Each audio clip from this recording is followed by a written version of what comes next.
The restaurant lights shimmered like tiny stars reflected on polished glass, the hum of conversation and soft jazz weaving together into a tapestry of warmth and romance. But as Ethan sat at the table, nervously tapping his foot beneath the linen-draped surface, he couldn't help glancing at the door for the 10th, no, maybe the 20th, time. She wasn't late, not really. But something in him, that restless part that had waited too long for the right person to come along, made each second feel heavier than it should. Then the door opened, and there she was. Maya stepped inside, brushing back a few strands of hair that had escaped from her ponytail. Her dress was simple, borrowed maybe, and her sneakers looked like they'd run a marathon that day. The faintest hint of detergent clung to her, clean, honest, familiar, and beneath it, something softer, like dreams that refused to die even when the world tried to bury them. Ethan stood up instinctively, his heart caught somewhere between admiration and ache. She smiled shyly, tucking a loose strand behind her ear. "Sorry," she said, catching her breath. "Work ran late. I came straight here." He smiled, gesturing toward the seat across from him. "I'm just glad you came." She sat, smoothing her apron-wrinkled dress as if trying to erase the hours she'd spent scrubbing countertops and folding sheets. The dim lighting softened the exhaustion in her face, but not the quiet fire in her eyes. "So," Ethan said, after the waiter poured water for them both, "you work at the laundry across from the hospital, right?" "Yeah," she said, chuckling softly. 12-hour shifts, sometimes 13 if someone calls in sick. It's not exactly the dream job. But it's honest work," he said. Her eyes flickered with gratitude. Most people didn't say that. Most people pitied her or tried to change the subject. But Ethan didn't sound like he was pretending to make her feel better. He sounded like he meant it. Maya exhaled, shoulders easing a little. "It's something, I guess. My mom used to say detergent smells like second chances. You wash away the stains, and you start over. Every day's a new load, a new chance to do better." Ethan smiled. "That's beautiful." "Not as beautiful as your suit," she teased lightly, the corners of her lips curling. "You look like someone from another planet compared to where I came from." He laughed, rubbing the back of his neck. "You'd be surprised. My planet isn't as shiny as it looks." He was the CEO of a tech startup, young, successful, the kind of man who was usually surrounded by people who wanted something from him. Maya didn't know that. And for the first time in months, Ethan didn't want her to. He wanted her to see him, not his title or his balance sheet. As the night unfolded, their conversation flowed effortlessly, from childhood dreams to the taste of burnt coffee, from books they'd read halfway to regrets they still carried. She spoke about her younger brother, Aiden, who she was putting through school.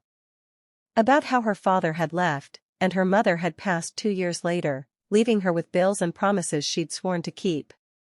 "I wanted to study nursing," she said softly. "But life doesn't always wait for your dreams to catch up." Ethan's chest tightened. He saw something in her he'd lost in himself, a fight, a stubborn hope that refused to die even when the odds sneered at it. "Maybe," he said quietly, "dreams just take detours." She looked up, surprised by the gentleness in his voice. "You really believe that?" "I have to," he said. "Otherwise I'd still be the guy sleeping in his car 5 years ago." Her eyes widened. "You?" He chuckled. "Yeah.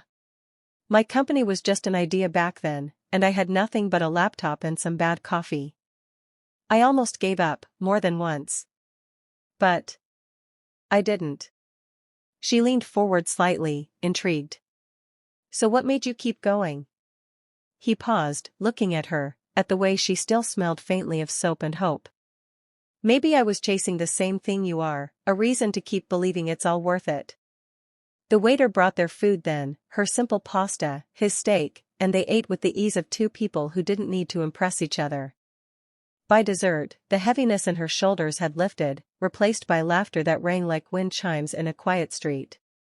But as the evening wore on, Ethan noticed something, her eyes darting to the clock, her fingers fidgeting near her phone. "You have somewhere to be?" he asked gently. She hesitated. I promised Aiden I'd help him with homework before bed. He gets anxious when I'm late.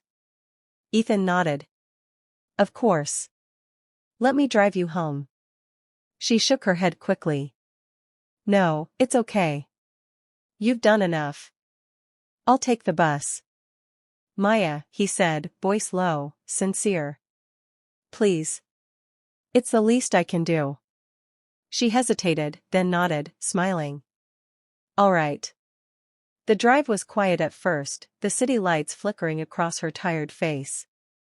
When they reached her neighborhood, a narrow street lined with old apartment blocks, Ethan felt something twist inside him.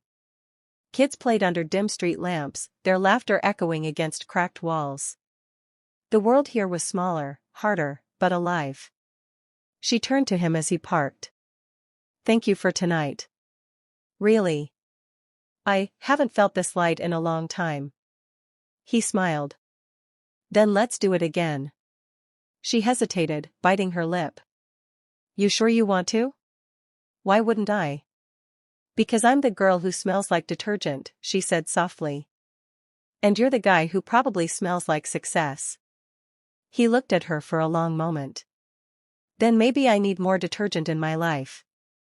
She laughed, a sound that made him smile without meaning to. The days turned into weeks, and their worlds, so different, so distant, began to merge in quiet, unexpected ways. Ethan would stop by the laundry on his way home, pretending he had shirts to wash just so he could see her. Sometimes he'd bring coffee, sometimes sandwiches, always an excuse to share a few stolen minutes. The workers teased her gently, your rich boyfriend's here again. But she'd only blush and shake her head. He's not my boyfriend, she'd say, though her heart fluttered differently each time he smiled. But one evening, as the rain poured outside and thunder rolled low, Maya's boss, Mr. Gordon, barked at her from across the shop. You missed a stain again, Maya.